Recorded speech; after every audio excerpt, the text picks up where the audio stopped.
چین پاکستان کے سیلاب متاثرین کی امداد کے لیے پیش مسلم لیگ کاف سندھ کو چینی حکومت اور کمیونسٹ پارٹی کی جانب سے امدادی سامان فراہم کیا گیا۔ امدادی سامان کی حوالگی سے متعلق تقریب سے خطاب کرتے ہوئے کاف لیگ سندھ کے صدر طارق حسن کا کہنا تھا کہ ہم امداد کی فراہمی پر چینی حکومت خصوصاً چین میں برسر اقتدار کمیونسٹ پارٹی کے شکر گزار ہیں۔ چین نے ثابت کر دیا کہ وہ پاکستان کا سچا دوست ہے۔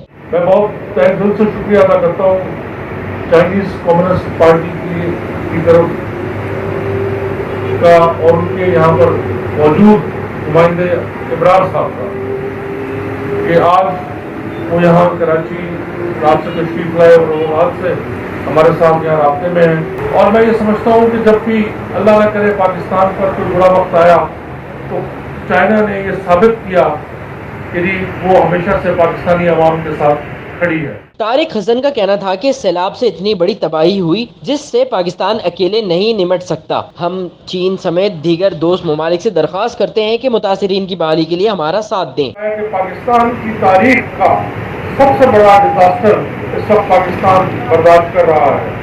میں اس موقع پہ اسپیشلی چائنا کے پریزیڈنٹ اور کمیونسٹ پارٹی کے ہیڈ جناب شی جن پنگ صاحب کا بہت پاکستانی عوام کی طرف سے بہت شکریہ ادا کرتا ہوں کہ انہوں نے دو طرفہ ہماری امداد کی، ایک چائنیز گورنمنٹ ٹو گورنمنٹ اور ایک پارٹی جو ہے وہ پارٹی کے تھرو بھی وہ ہماری امداد کر رہے ہیں، پاکستان کی عوام کی امداد کر رہے ہیں۔ تقریب سے خطاب میں چینی قونصل خانے کے نمائندے ابرار اکرم کا کہنا تھا کہ ہم ہر مشکل گھڑی میں پاکستان کی حکومت اور عوام کے ساتھ کھڑے ہیں۔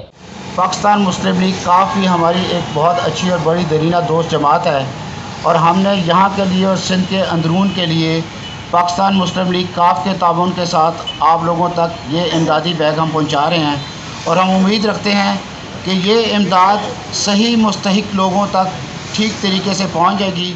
اس موقع پر پاکستان مسلم لیگ کاف کے جنرل سیکرٹری کنور ارشد علی خان، صوبائی سیکرٹری اطلاعات محمد صادق شیخ، کراچی کے صدر محمد جمیل احمد خان، سندھ کے نائب سینئر صدر نعمت خان خلجی و دیگر بھی موجود تھے۔ سید نعمان گل، C110 نیوز، کراچی۔